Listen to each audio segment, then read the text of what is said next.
Hello there, and welcome to another quiet corner of the Sleep Well channel.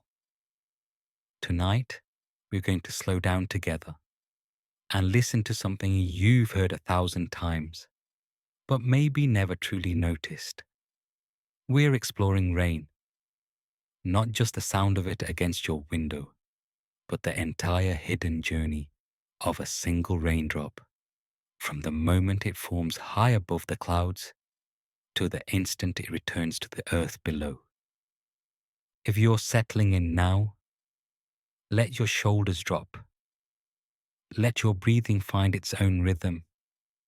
We are not going anywhere quickly tonight. We're just going to drift through the sky, following water as it travels, transforms, and tells its story. Let's begin somewhere unexpected. Miles above your head, higher than passenger planes fly, the air is thin and impossibly cold. Up here, at the edge of where weather happens, water vapor drift invisibly.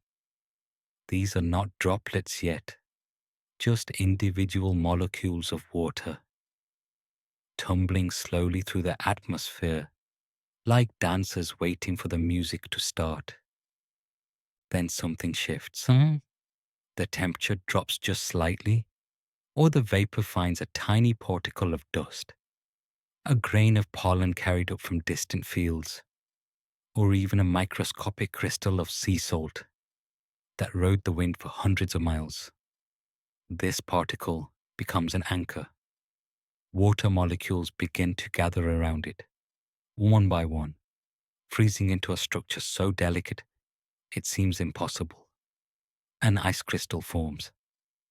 But this isn't the heavy ice you know from your freezer.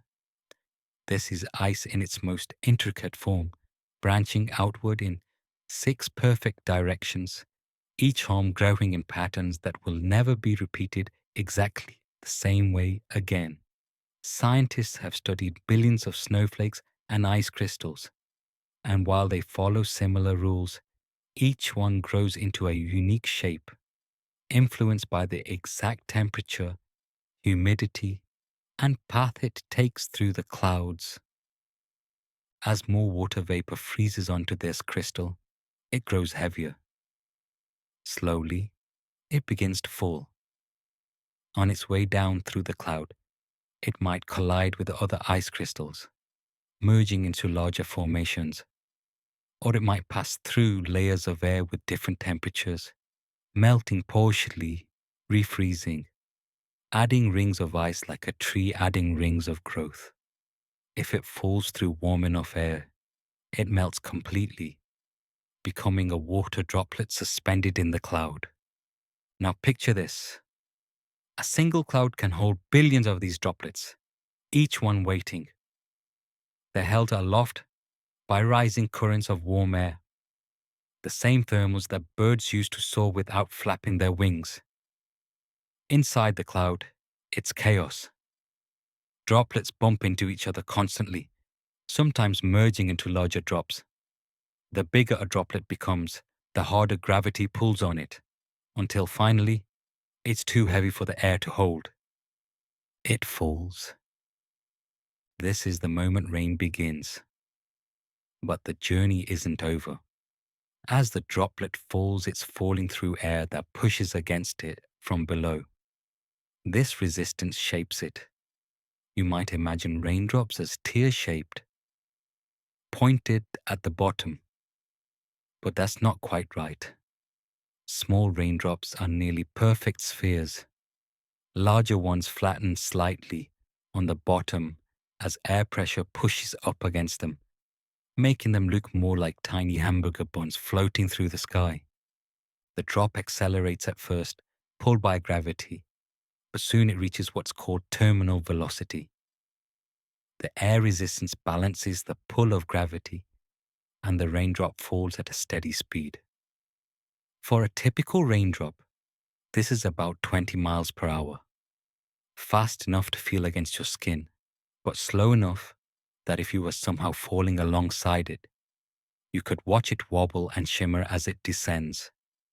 And as it falls, things happen. The air it passes through might be cold near the cloud, but warmer closer to the ground. Temperature layers create invisible boundaries in the atmosphere. If the drop falls through freezing air near the surface, it might become sleet, freezing into a tiny pellet of ice.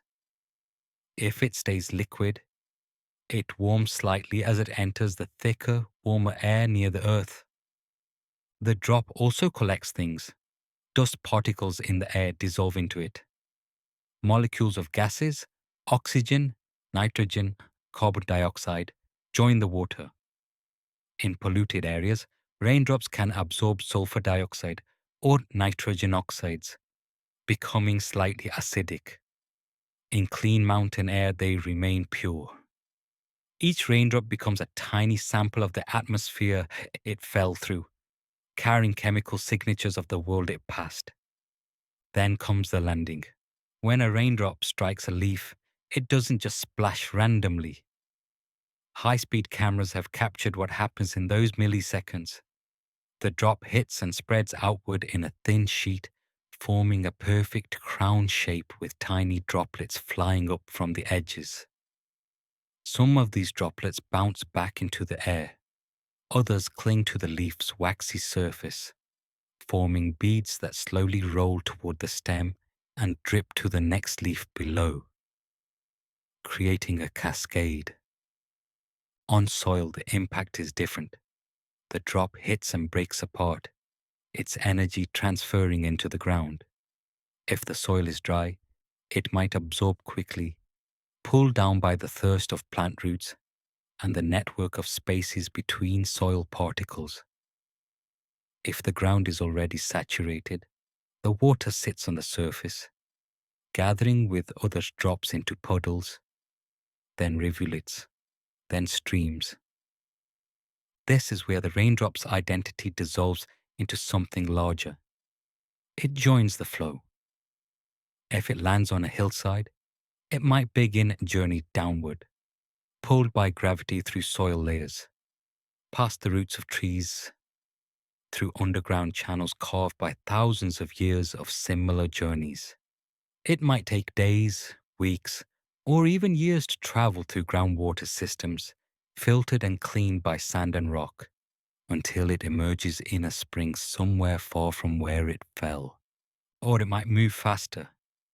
Rain that falls on pavement or compacted soil doesn't sink in.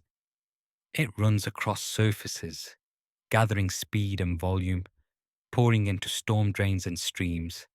Within hours, it could be part of a river, flowing past towns and forests, carrying nutrients, sediment, and the dissolved minerals of everything it touched. Some rain never reaches the ground at all. In very dry climates, rain can evaporate mid-air, creating ghostly curtains of precipitation called virga that hang from clouds like jellyfish tentacles but disappear before touching the earth. The water returns to vapor instantly, pulled back up by the dry air's thirst. For the rain that does complete its journey, landing on oceans or lakes or soaking into soil, the cycle continues. The sun's warmth will eventually pull it back into the air as vapor. Plants will draw it up through their roots and release it through their leaves. Animals will drink it, use it, and return it to the environment. The same water molecules have been cycling through this pattern for billions of years, falling as rain over ancient forests, filling the oceans where the first life formed, falling on dinosaurs and mammoths, and the first humans. The rain that touches your hand today might have fallen as snow on a glacier 1,000 years ago, or drifted as mist through a rainforest last month, or sat in the deep ocean for centuries before evaporating to begin again. And here's something remarkable. Scientists estimate that there are about 1.4 billion cubic kilometers of water on Earth, and almost all of it is constantly moving through this cycle. The average raindrop falling today will cycle through the atmosphere roughly once every 9 days.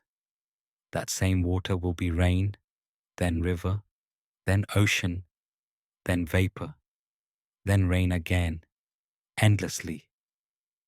But each journey is different, each path unique. The temperature of the cloud, the particle that seeded the first ice crystal, the exact angle of wind that carried it, the leaf or stone or patch of ocean it finally touched. All of these variables make every raindrop's story one that has never happened before and will never happen again exactly the same way. When you hear rain against your window tonight, you're hearing the end of millions of individual journeys, each one beginning miles above in the cold silence of the upper atmosphere. And at the same time, you're hearing the beginning of new journeys, as each drop that lands will eventually rise again to fall somewhere else, sometime else, as part of the oldest pattern on earth. So rest now. Let the sound of rain, whether real or remembered, remind you that everything moves in cycles. Everything returns.